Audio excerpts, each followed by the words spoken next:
नमस्कार, मैं हूं राज ठाकुर आपके साथ। आप देख रहे हैं न्यूज 18 पंजाब हरियाणा हिमाचल। बुलेटिन की शुरुआत कर रहे हैं कृषि कानूनों के खिलाफ महापंचायत की खबर के साथ। कुरुक्षेत्र में किसानों की यह महापंचायत हो रही है। राकेश टिकैत समेत कई किसान नेता इसमें शामिल हो रहे हैं। बड़ी गिनती में किसान यहां पर जुटे हैं।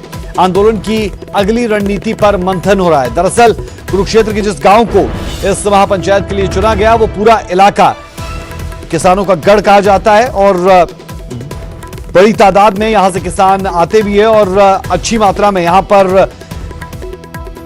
धान और आपको बता दें कि गेहूं की खेती होती है। और कुरुक्षेत्र में ये किसानों की महापंचायत हो रही है। राकेश टिकैत यहां पर पहुंचे हैं और उनके साथ साथ कई किसान नेताओं के यहां पर पहुंचने की बात की गई है। कई दिग्गज यहां पर जुटेंगे, पहुंचेंगे। महापंचायत यहां पर हो रही है। बड़ी गिनती में किसान यहां पर जुट रहे हैं।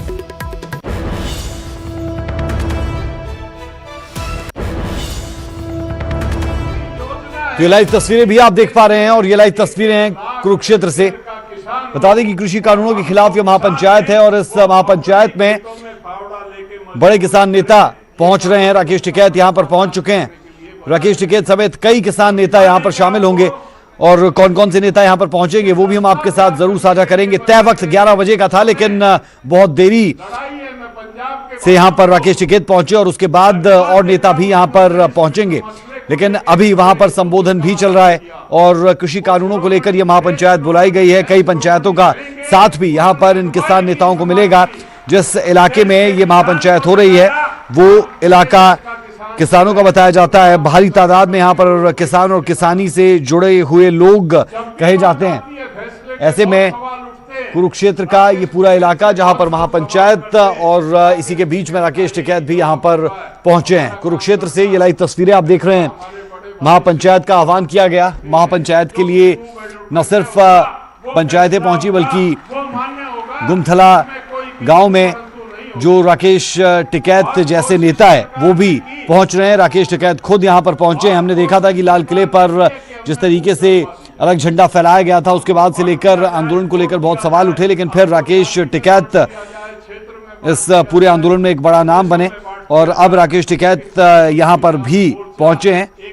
कुरुक्षेत्र में जो महापंचायत उसका हिस्सा भी राकेश टिकैत बने हैं और न सिर्फ राकेश टिकैत बल्कि और कई नेता यहां पर पहुंचे हैं। किसान नेताओं के पहुंचने का सिलसिला लगातार जारी है। गुमथला गढ़ू गांव में ये महापंचायत बुलाई गई है। भारी तादाद में जो किसान यहां पर पहुंचे हैं वो भीड़ भी आप देख पा रहे हैं। वो तस्वीरें भी हम आपको दिखा रहे हैं और लगातार सुबह से अपडेट्स हम आप तक पहुंचा रहे हैं इस पूरी महापंचायत के बाबत। दुनिया में या तो अहंकारी रावण था या अहंकारी दुर्योधन था। रावण के अहंकार ने सोने की लंका जलवाई थी। और जब राकेश टिकैत संबोधित करेंगे किसानों को तो वो भी हम आपको जरूर दिखाएंगे। अगली खबर का रुख कर रहे हैं। लाल किले में हिंसे का आरोपी दीप सिद्धू गिरफ्तार। जी हां, लाल किले पर हिंसा का आरोपी दीप सिद्धू गिरफ्तार हुआ है। दिल्ली पुलिस ने करनाल से दीप सिद्धू की गिरफ्तारी की। थोड़ी देर में कोर्ट में उन्हें पेश किया जाएगा। 30 हजारी कोर्ट में पेश किया जाएगा। 26 जनवरी से फरार था दीप सिद्धू। बता दें कि बिहार भागने की फिराक में था दीप सिद्धू, ये कहा जा रहा है। पेशी के बाद दीप सिद्धू को क्राइम ब्रांच को सौंप दिया जाएगा। ये बड़ी और अहम खबर हम आपको बता दें। दिल्ली पुलिस ने करनाल से दीप सिद्धू को गिरफ्तार किया। थोड़ी देर में कोर्ट में पेश किया जाएगा और 30 हजारी कोर्ट में ये पेशी दीप सिद्धू की होगी। बता दें, कहा यह भी जा रहा है कि बिहार भागने की फिराक में था दीप सिद्धू। दरअसल दीप सिद्धू पर 1 लाख का इनाम भी रखा गया था जब लाल किले पर हिंसा हुई थी और वहां पर एक अलग झंडा फहराया गया था, जिसके बाद लगातार सवाल उठ रहे थे और उन सवालों के बीच में था दीप सिद्धू। और अब थोड़ी देर में कोर्ट में दीप सिद्धू को पेश किया जाएगा। 30 हजारी कोर्ट में पेश किया जाएगा दीप सिद्धू को। 26 जनवरी से फरार चल रहा था दीप सिद्धू। जनवरी और 26 जनवरी को जो भीड़ को और जो यहाँ पर जो वो चल रहा है, प्रोटेस्ट चल रहा है, उनके लोगों को एग्रेशन में लाकर और 26 जनवरी के दिन जो रेड फोर्ट पर किया है, इसके लिए हमारे केसेस में वांटेड था स्पेशल सेल क्राइम ब्रांच के केस में।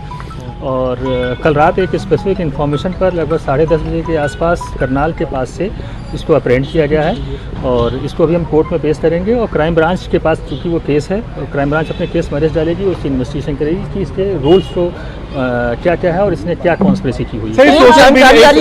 Social media posts were very viral. How he managed to send those posts? अभी ये वेरीफाई किया जा रहा है। जो उसकी सोशल मीडिया जो हम लोग के पास टेक्निकल इन्फॉर्मेशन थी उसके हिसाब से इसकी पोस्ट यूएस से अपलोड हो रही थी, उसके बारे में इससे पूछताछ की जा रही है। सर ये क्या फरार हो रहा था, कहाँ जा रहा था जब आपने जी हाँ, 26 तारीख से जिस दिन से ये इंसिडेंट हुआ है और तब से हमारे केस में वांटेड था, इसके ऊपर 1 लाख का रिवॉर्ड भी हो चुका था, तो डेफिनेटली ये फरार हो रहा था। हाँ। और भागने छुपने की कोशिश कर रहा था। उस पर स्पेसिफिक इन्फॉर्मेशन में कल करनाल से कितनी टीमें लगी हुई थी सर? नहीं, हमारी स्पेशल सेल की कई टीमें लगी हुई थी और क्राइम ब्रांच भी लगी थी, क्योंकि क्राइम ब्रांच से केसेस से वांटेड था, तो team So was he also looking for those people who were hiding him and Lakka Sidana like crime branch के पास केस है। क्राइम ब्रांच इस चीज़ को इन्वेस्टिगेट करेगा कि इससे किसका क्या रोल है इसको छुपाने के अंदर।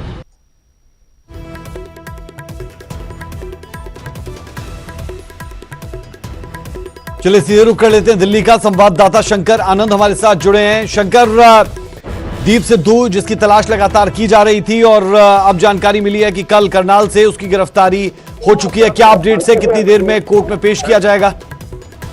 देखिए, इस वक्त में दीप सिद्धू जो है स्पेशल सेल के दफ्तर में ही है और जनकपुरी स्थित जो स्पेशल सेल का जो दफ्तर है अभी वहीं पे है और यहाँ से अब निकलने वाला है दीप सिद्धू और स्पेशल सेल की टीम यहाँ पे मौके पर तैनात है। और इस वक्त की बड़ी खबर कही जा सकती है, दीप सिद्धू को लेकर अब स्पेशल सेल की टीम अब दफ्तर से बाहर आ रही है। इस वक्त में आपको मैं महत्वपूर्ण जानकारी देना चाहूंगा कि दीप सिद्धू को लेकर स्पेशल सेल की टीम अब दफ्तर से बाहर निकल रही है और थोड़ी देर के बाद तकरीबन 4:30 बजे के लगभग में उसे 30 हजारी कोर्ट में पेश किया जाएगा। 30 हजारी में जो कोर्ट नंबर 272 में उसे पेश किया जाएगा और 272 नंबर कोर्ट में पेश करने के बाद स्पेशल सेल की टीम जो है उसकी रिमांड लेगी और कोशिश करेगी जितना ज्यादा से ज्यादा दिनों की रिमांड मिले और उसके बाद इस मामले में उससे पूछताछ की जाएगी। जिस तरह से बकायदा आरोप जो है, आरोप काफी संगीन है दीप सिद्धू के खिलाफ, लिहाजा इन तमाम मामलों की गंभीरता को देखते हुए स्पेशल सेल की टीम जो है आज एक टीम जो है तफ्तीश कर रही है, तो वहीं दूसरी टीम जो है अभी उसको लेकर अभी कोर्ट के लिए रवाना होने वाली है। शंकर, दीप सिद्धू 26 जनवरी से लगातार फरार थे और कोशिश हो रही थी कि उन्हें पकड़ा जा सके, क्योंकि जिस तरीके से उस दिन हिंसा हुई, लाल किले पर दूसरा झंडा फहराया गया, सवालों के घेरे में दीप सिद्धू थे। कितनी बड़ी कामयाबी इसे पहले पड़ाव में माना जा सकता है, क्योंकि किसान नेताओं की तरफ से ये लगातार कहा गया, पूरे दिन भर हम इस खबर पर थे और उनकी तरफ से ये बात कही गई कि सच सामने आना चाहिए। देखिए, जब कोर्ट में पेश किया जाएगा दीप सिद्धू को तो उसके बाद तमाम जो आरोप है उसके बारे में कोर्ट को जानकारी दी जाएगी। उसके बाद बताया जाएगा कि जब 13 दिनों तक आखिर दीप सिद्धू कहाँ रहा और किस तरह से कहाँ छुपा, कौन कौन से लोग उसको अपने शरण दिए। हालांकि इस मामले में जो स्पेशल सेल के डीसीपी संजीव यादव ने उन्होंने बताया कि वो इसका जो कनेक्शन जो है बिहार से लेकर झारखंड, उत्तर प्रदेश और महाराष्ट्र में भी बकायदा जुड़ रहा था और वहाँ के लोगों से लगातार ये संपर्क कर रहा था, बातचीत कर रहा था और इस मामले में जो उसके पास जो है काफी महत्वपूर्ण जानकारी मिली, उसी के आधार पर करनाल से उसको गिरफ्तार किया गया। हरियाणा के करनाल से गिरफ्तारी की गई है। तो यहाँ पर अब जिस तरह से बकायदा इनपुट मिले तो उस इनपुट के आधार पर आगे और भी विस्तार से खंगाला जा रहा है और कोशिश हो सकती है कि जल्द ही इस मामले में कुछ और इनपुट मिले और उसी के आधार पर कुछ और गिरफ्तारियां जल्द हो सकती है। बहुत शुक्रिया तमाम जानकारी के लिए। तो दीप सिद्धू जिसकी तलाश लगातार की जा रही थी, 1 लाख का इनाम भी घोषित था, वो अब पुलिस गिरफ्त में और थोड़ी देर में कोर्ट में पेश किया जाएगा दीप सिद्धू को।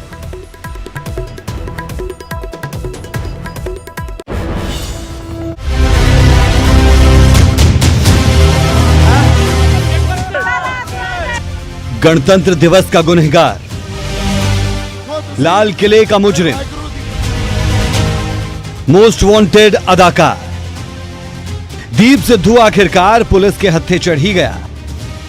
26 जनवरी से हर रोज अपने पते ठिकाने बदलकर कानूनी शिकंजे से बचने की कोशिश कर रहा दीप सिद्धू 13 दिनों बाद दिल्ली पुलिस की गिरफ्त में। शुरुआत से ही किसान आंदोलन के साथ जुड़े इस अदाकार पर इल्जाम ये है कि 26 जनवरी को लाल किले पर देश दुनिया ने जो कुछ देखा, ये उसका मास्टरमाइंड है। और कड़े पहरे को चीरते हुए जो बेकाबू भीड़ उस रोज लाल किले तक पहुंची थी, उसे भी इसी शख्स ने उकसाया था। लेकिन बवाल बढ़ने के बाद ये खुद वहां से फरार हुआ और तभी से ये नए ठिकाने तलाश रहा था और पुलिस इसके सिर पर इनाम भी रखे हुए हैं। इनाम था 1 लाख रुपए का। 26 जनवरी की वारदात के बाद से ही दीप सिद्धू गायब था, मगर सोशल मीडिया पर लगातार एक्टिव था। अब गिरफ्तारी के बाद खुलासा हुआ कि इसमें दीप सिद्धू की मदद उसकी एक अमेरिकी दोस्त करती थी। दीप सिद्धू जहां होता वहीं से वीडियो रिकॉर्ड कर अपनी इस अमेरिकन दोस्त को भेजता था और वो उन्हें सोशल मीडिया प्लेटफॉर्म पर अपलोड करती थी। दीप सिद्धू की गिरफ्तारी के बाद अब कई ऐसे सवालों के जवाब मिलने की उम्मीद है जो लाल किले की वारदात के बाद से अनसुलझे हैं। खासकर ये कि 26 जनवरी को दिल्ली में जो कुछ हुआ वो पहले से तय कोई साजिश थी या फिर बस बेकाबू भीड़ का उन्माद, और 26 जनवरी के बाद उसके मददगार कौन कौन थे। दिल्ली से पंकज कपाही और शंकर आनंद के साथ न्यूज़ 18। और अब बड़ी खबर फिरोजपुर से। फिरोजपुर में अश्विनी शर्मा का विरोध हुआ है। बीजेपी नेता अश्विनी शर्मा का जबरदस्त विरोध हुआ। किसानों ने गाड़ी पर लाठियां तक बरसाई। पुलिस ने कड़ी मशक्कत के बाद बाहर सुरक्षित अश्विनी शर्मा को निकाला। निकाय चुनाव में प्रचार के लिए फिरोजपुर पहुंचे थे अश्विनी शर्मा, लेकिन इस दौरान जबरदस्त विरोध का सामना करना पड़ा। किसान भी यहां पर पहुंचे। आप किसानों का झंडा भी यहां पर देख पाएंगे और उसी झंडे के डंडे से गाड़ी पर वार भी हो गया। पुलिस ने कड़ी मशक्कत के बाद अश्विनी शर्मा को बाहर सुरक्षित निकाला। प्रचार के लिए फिरोजपुर पहुंचे थे अश्विनी शर्मा। ये तस्वीरें आपके सामने हैं जहां पर गाड़ी पर हमला करने की तस्वीरें भी आप देख पाएंगे। लाठी के साथ गाड़ी पर हमला किया जाता है, लेकिन पुलिस मुस्तैद थी और अश्विनी शर्मा को यहां से बाहर निकाल कर ले गई। किसानों ने गाड़ी पर लाठियां भी बरसाई। तस्वीरों में साफ देखा जा सकता है पुलिस ने कड़ी मशक्कत के बाद अश्विनी शर्मा को यहां से बाहर निकाला। और सवाल ये भी, एक तरफ चुनाव का दौर है, जी हाँ, निकाय चुनाव में प्रचार के लिए पहुंचे थे फिरोजपुर अश्विनी शर्मा, लेकिन विरोध का सामना लोगों को यहां पर करना पड़ा और जबरदस्त विरोध यहां पर हुआ। और ऐसे ही हम बहुत अलग अलग जगहों पर देख रहे हैं जहां पर बीजेपी नेताओं का ऐसे ही निकाय चुनाव के दौरान विरोध हो रहा है। क्या करके बताओ कहाँ हमला करवाओगे? और इस बार मैं गाड़ी में बैठूंगा नहीं, हत्या हो जाए चाहे मेरी, लेकिन मैं वहीं बैठूंगा। अगर वो किसान है तो देखता हूँ मार लेंगे। कैसे किसान है? कौन किसान? गुंडा है, गुंडा है। किसान ऐसा कर ही नहीं सकता। किसान खेत में है, वो पसीना बहाता, वो किसी का खून नहीं बहाता, वो अपना पसीना बहाता है। ये सरकारी गुंडे हैं। वक्त एक छोटे से ब्रेक का, ब्रेक के उस पार कुछ और अहम खबर। आपका स्वागत है। खबर गोहाना से। गोहाना में एक महिला के मर्डर से सनसनी फैल गई। मर्डर का आरोप किसी और पर नहीं बल्कि महिला के पति पर ही लगा। कहा जा रहा है कि शक के चलते पति ने इस हत्या की वारदात को अंजाम दिया। पूरा मामला है क्या, इस रिपोर्ट में देखें। गोहाना के लोग उस वक्त सन्न रह गए जब ट्रेन नंबर 8 से पुलिस ने एक महिला का शव बरामद किया। महिला की हत्या किसने की, यह महिला कौन है, क्या वजह रही होगी, इन सभी सवालों के जवाब के साथ पुलिस ने अपनी तफ्तीश शुरू की। तफ्तीश में जो कुछ निकला उससे पुलिस के भी होश उड़ गए। इस महिला की हत्या का आरोप उसके पति पर लगा है। काल भी इसने फोन करे हमारे दौरा, ठीक है माँ में आज भी करे इसने फोन हमारे दौरा। माँ ज्योति नहीं आ रहा, मखा कित गई बिला मन्ना ना बेरा कित गई। माँ फिर मखा होगी तो ठीक है बेटा, तड़का ले कहीं बड़का ना जो तेरे दौरा है दोनों हमारे दौरा लिए ये आड़ा होगी ज्योति तो तू आड़ा छोड़ जा। मखा यह बात कही मनाई भी फोन पर नहीं, हमने ये पता नहीं था क्यों मार रहे थे। फोन कटते फिर ये फोन आ गया इसका पुलिस आया का। पुलिस के मुताबिक मृतका की पहचान मुगलपुरा की ज्योति के तौर पर हुई, जिसकी उम्र 32 से 33 साल बताई जा रही है, जो अपने पति विकास के साथ किराए के मकान में रहती थी। शादी को 13 साल बीत चुके थे, लेकिन विकास को अपनी पत्नी के चरित्र पर शक था। विकास शराब का आदी भी था और अक्सर शराब के नशे में शक के चलते वो अपनी पत्नी के साथ कई बार मारपीट भी करता था। और आखिरकार एक दिन बात इतनी बढ़ गई कि उसने अपनी पत्नी की रस्सी से गला दबाकर हत्या कर दी। इस बात की गवाही खुद उसके बच्चों ने दी है। जो पापा हैं आपकी मम्मी को पीटते थे? बहुत ज्यादा पीटते थे। आपको कब देखा, आपने कब देखा? मैंने तो बहुत बार देख लिया। मैं बोल पड़ती थी मम्मी की, उसमें तो मेरे को भी मारते थे। अच्छा, क्या शराब वगैरह पीते थे वैसे? हाँ। तो ये कमरे पे आया 9:30 बजे, ये बोला ये ऐसे करके चादर उतार के अपनी घरवाली के ऊपर से ये बोला देख ये तो मरी पड़ी है सवेरे की। मेरा घरवाला घबरा गया, इसने पहले ताला खोला बाहर का, ताला खोल के बाहर का, फिर अंदर से मेरे घरवाले को बाढ़ के और अपना बढ़ के अंदर से ताला मार दिया। मृतका के 3 बच्चे, 2 लड़की और 1 लड़का। घर में माता पिता की लड़ाई से परेशान बच्चों का अब कोई सहारा नहीं है, लेकिन ये बच्चे आज इंसाफ चाहते हैं, क्योंकि एक हंसता खेलता परिवार शक और शराब के चलते बर्बादी तक पहुंचा है। सुनील जिंदल, न्यूज़ 18 गोहाना। चलिए आपको सीधे लिए चलते हैं महापंचायत में कुरुक्षेत्र, जहां पर राकेश टिकैत मंच पर है। क्या कुछ कह रहे हैं, सुनते हैं। और यहां से क्या होने वाला है? ये क्रांतिकारी धरती, ये कुरुक्षेत्र की धरती, ये न्याय की धरती, ये किसान क्रांति न्याय यहां से ही होगा। इसी कुरुक्षेत्र की धरती पर होगा। यहां से ही ज्ञान प्राप्ति हुआ था, यहां से ही हुआ था ज्ञान प्राप्ति। इनकी बुद्धि भ्रष्ट होगी सरकार के। पार्लियामेंट में कह रहे कि ये परजीवी है। क्या भगत सिंह परजीवी थे, जिसने देश के लिए एक आंदोलन करे, जो शहीद हुए, जो हमारे परिवार शहीद हुए आंदोलनों में, वे परजीवी थे? जो हमारे 150 किसान से ज्यादा दिल्ली के अंदर शहीद हुए, वे परजीवी थे? वे वहां मरने के लिए गए थे कि हम आंदोलन करेंगे, दिल्ली में मरेंगे? सबसे प्यारी चीज आदमी के जीवन में क्या होता है, उस पुत्र से प्यारा कोई चीज नहीं होती। या कोई होती है उससे भी प्यारी चीज? हाथ उठा के बताओ, फिर मैं बताऊंगा उससे प्यारी चीज। हाथ उठाओ, सबसे प्यारी चीज क्या होती है? लड़का होता है ना, हर आदमी कहेगा लड़का हो, हाथ उठाओ पूरे। जितने जी बाप अपने लड़के के जमीन नाम नहीं करता, एक आदमी हाथ उठा कर दो कि जितने जी अपने लड़के के नाम जमीन करी, हाथ उठाओ को। ये नहीं, माताओं के तो नाम जमीन है ही नहीं। जिसके नाम जमीन है, अपने लड़के के नाम भी जमीन नहीं करता। तो सबसे प्यारी क्या चीज हुई? जमीन। और ये लड़ाई किसके लिए है? जमीन के लिए। ये तो पुत्र से भी ज्यादा प्यारी है जमीन, जिसके लिए लड़ाई लड़ रहे। ये कुरुक्षेत्र की धरती है, ये क्रांति की धरती है। यहां से जितने भी लोग आए, ये सारे क्रांतिकारी आदमी हैं। आपको अपने लिए नहीं, आने वाली पीढ़ियों के लिए आंदोलन करने पड़ेंगे। 77 दिन हो गए, सरकार नहीं सुन रही। एक मनोबल डाउन करने की कोशिश करी गई। कुछ बच्चों को लाल किले पर ले जाया गया। 1988 में 5-6 लाख आदमी लाल वहां पर थे, वोट क्लब पे, चौधरी महेंद्र सिंह टिकैत जी के नेतृत्व में।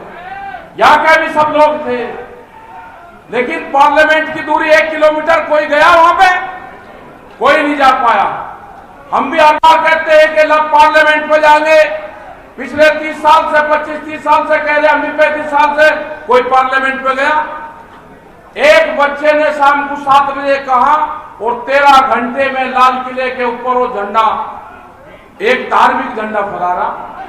कौन सी साजिश थी ये? इन साजिशों से बचना होगा हमको। हमको पंजाब और हरियाणा को तोड़ने की कोशिश करेंगे, सिख नॉन सिख को तोड़ने की कोशिश करेंगे, हिंदू मुस्लिम को तोड़ने की कोशिश करेंगे। छोटा बड़ा किसान का एक फंडा जाए है 2 दिन से कि छोटे किसानों की लड़ाई नहीं है, ये तो बड़ा किसान है जो ट्रैक्टर मार रहा। अरे हम तो छोटे किसान हैं, पंजाब से हरियाणा से ट्रैक्टर खरीदते हैं और अपना 15-20-30 साल चलाते हैं उसको। हम तो पुराना ट्रैक्टर खरीद का गुजारा करते हैं। ये कौन से किसान की बात कर रहे हैं? उन्हीं किसान ने मारने की प्लान बना दी कि 10 साल पुराना ट्रैक्टर नहीं चलने का।